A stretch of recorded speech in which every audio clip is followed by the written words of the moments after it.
안녕하세요. 봉현이 형입니다. 추석을 맞이해서 아마 또 지금 혼자 계신 분들도 계실 것 같아서 한번 라이브를 켜봤고요.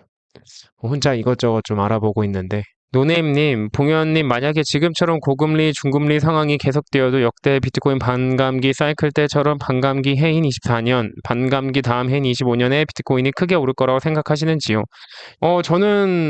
네, 지금과 같은 중고금리라고 해야 되나요? 고금리 상황이 뭐 장기화 된다고 하더라도 저는 비트코인이 계속해서 오를 거라고 생각합니다. 이론상으로만 따지면 그 코로나 직전에 2019년도에 제 기억으로 2019년 12월 달 코로나 터지기 직전 중국에서 코로나가 처음 발생했다라는 기사나 뉴스가 나왔을 때 미국의 기준금리가 대충 이 정도였었거든요. 근데 이때 비트코인이 제 기억이 맞다면 한 1,000만 원대 전후였던 걸로 얼핏 기억을 하는데 한 1,500이었나 한 1,000이었나 하여튼 그 정도였었던 걸로 기억을 하는데 그럼 이론상으로 그때보다 금리가 높으면 비트코인이 1,000만 원까지 내려가야 되는 거 아닌가요? 안 내려가고 있잖아요. 그만큼 하고 싶은 말은 수요가 늘어났다. 왜냐면 이 비트코인은 물론 금리도 중요하지만 철저하게 공급이 제한된 자산이기 때문에 수요에 의해서 가격이 결정되는 자산인데 그럼 과연 비트코인의 수요가 늘어날 것인가? 라고 했을 때 저는 늘어날 수밖에 없다. 왜냐면 미국 사람들도 사실은 미국의 부채가 많잖아요. 그러니까 다른 법정 통화 중에서는 물론 이제 다 자국 통화보다는 달러를 더 선호하지만 달러도 기본적으로 계속해서 미국이 국채를 발행하잖아요. 그 채권을 누군가 사줘야 되잖아요. 그리고 나중에 얘네가 부채가 이렇게 많지만 얘네 그래도 싸움도 잘하고 돈도 잘 벌어서 이거 충분히 갚을 수 있어라고 그 신뢰가 있어야지만 사실은 이 국채가 계속해서 시장에서 수요를 만들어내고 거래가 될 텐데 부채가 이렇게 많은데 미국의 GDP를 갑자기 막 지금보다 막 한 2배 정도 뭐 적어도 50% 정도 이렇게 팍팍 늘리지 않는 이상 제가 미국인이어도 자기네 나라 달러를 그렇게 원하지 않을 것 같은데요. 그러니까 이제 달러가 그나마 다른 어떤 전 세계 그 법정 통화 중에서는 이제 가장 선호하는 어떤 피아트 커런시라고 하나요? 법정 통화가 되겠지만 뭐 근본적으로 그렇다고 하는 그 달러조차도 그 달러를 발행하는 미국의 부채가 계속해서 늘어나니까 그걸 신뢰하지 않으면 그 달러에 대한 신뢰도가 떨어질 거고 그럼 전통적으로 이제 사람들이 가치를 저장할 수 있는 수단을 또 찾겠죠. 그게 뭐 주식이 될 수도 있고요. 그게 아니라면은 이제 골드가 될 텐데 강도 계속해서 발견이 되고 있거든요. 그리고 얼마 전에도 사실 그 랩 다이아몬드라고 해서 자연 상태의 다이아몬드랑 똑같은 성질과 성분의 랩 다이아몬드가 나와가지고 실제로 이것 때문에 그 다이아몬드 가격이 40% 이상 엄청나게 떨어졌대요. 보세요.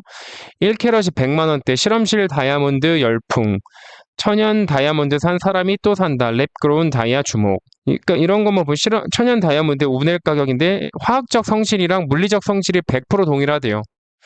그러니까 한마디로 금도 지금 계속해서 그렇게 돼가고 있으니까 네. 뭐 하여튼 그렇습니다. 그래서 저는 뭐 금리가 떨어지지 않다고 하더라도 뭐 지금보다 수요가 늘어나면 뭐 비트코인의 가격이 오를 수밖에 없는데 왜냐면 공급은 줄어드니까. 수요가 늘어날까? 네, 전 여기 두 가지에서 수요가 늘어날 거라고 보고 있습니다.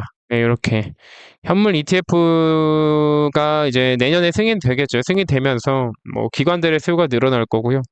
그 외에는 각 국가별로 이제 빈부격차가 계속해서 심해지면 어떤 소수의 부가 집중된 이 자본주의 사회에서 많이 가진 사람들한테 뺏으라는 그 어떤 요구들이 사회적 요구들이 계속해서 늘어날 텐데요. 네, 그러다 보면 자연스럽게 이미 돈을 많이 가진 부자들 중심으로 비트코인을 예, 보유하려는 움직임이 늘어날 수밖에 없지 않을까요? 라고 생각합니다. 아, 네네네. 그래서 예, 늘어날 것 같습니다. 결론은 늘어날 것 같습니다. 저는 음, 그 향후에 2개 반감기 정도만 지나면 제가 옛날에 만들어 놓은 게 있어가지고 여기 있다. 아, 네. 여기 이렇게 보시면 2024년, 2028년이잖아요. 그러니까 5년 뒤가 되면 아마 비트코인의 가격이 아마 유의미한 수준으로 올라가 있지 않을까. 2028년. 저는 딱 그때까지만 버티면 된다라고 생각하고 있습니다. 네네. 그러니까 이게 되게 심플해요. 사실 비트코인이 공부할 게 많이 없어서 좋아요. 뭐 이게 되게 논리가 심플하잖아요. 우리가 아까 말했던 그 다이아몬드가 비싼 이유가 사실 다이아몬드랑 똑같은 모양은 유리병으로도 만들 수 있거든요. 유리로도 만들 수 있는데 다이아몬드가 비싼 이유가 그 물리적이나 화학적인 어떤 성질을 똑같이 만들어낼 수 없고 그게 희소해서 그런 건데 희소성이 사라지니까 바로 가격이 떨어지잖아요. 여기서 그 특히 맨날 하는 말들, 뭐 금이랑 다이아는 귀금속 수요가 많아서 가격이 유지되지만, 그러니까 어떤 사용처가 있지만 비트코인은 사용처가 없잖아요라고 하는데, 이거 보세요. 이거 아무리 사용처가 있어도 공급이 늘어나니까 바로 가격이 떨어지잖아요. 그러니까 그게 그러니까 어떤 산업적인 용도가 있냐 없냐랑 상관없이 그냥 어떤 특정 자산이나 재화나 뭐 서비스가 수요 대비해서 공급이 늘어날 수 있으면 뭐든 가격이 떨어집니다. 이게 다이아몬드도 그렇지만 금도 마찬가지예요. 여기 보시면 이게 터키시 리라 기준으로 비트코인 가격이 지금 얼마나 되는지를 만들어 놓은 건데 보세요. 우리나라 비트코인 차트랑 다르죠. 왜냐면 요 구간에 이 자국 통화 가치의 개박살이 있었습니다. 근데 심지어 터키가 지금 금리를 30%까지 올리고 있는데도 자국 통화 가치가 박살이 나고 있어요. 보세요. 에르도안이 지금 각성해가지고 기준금리 30%까지 올렸거든요. 왜냐면 이제 경제가 박살나니까 어쩔 수 없이 저금리 하다가 막 10 몇 프로까지 떨어뜨렸다가 다시 확 올렸는데도 불구하고, 그러니까 이제 이게 어쨌든 금리를 아무리 많이 줘도 그 자국민이 자국 화폐에 대한 신뢰를 잃어버리는 순간 그 로컬 통화의 가치는 박살이 난다는 뜻입니다. 네, 그래서 사람들이 희소한 자산이나 자원을 찾는 거고, 그게 이제 우량 회사의 주식과 금이 되는데, 이제 아니면 부동산까지 되겠죠. 그래서 전통적으로는 요 세 가지 자산에 사람들이 관심을 많이 가지게 됐는데, 지금 모든 게 전산화된 세상에서 이것만 가지고는 부자들이 부를 지킬 수가 없죠. 왜냐면 적극적 증세 환경이 여기에 개입이 됩니다. 이렇게 지금 과거랑 변한 게 뭐냐면 바로 그렇죠. 이게 지금 복병으로 나타났죠. 왜냐? 그럼 부동산 백날 쌓아봐야 어차피 이거 보유하면 보유세, 팔면 양도세, 증여하면 증여세, 죽어서 내려가면 상속세, 그리고 국가를 포기하고 떠나려고 하면 그 국적 포기세, 그러니까 세금의 늪에서 빠져나갈 수가 없다. 세금의 덫에서 빠져나갈 수가 없다.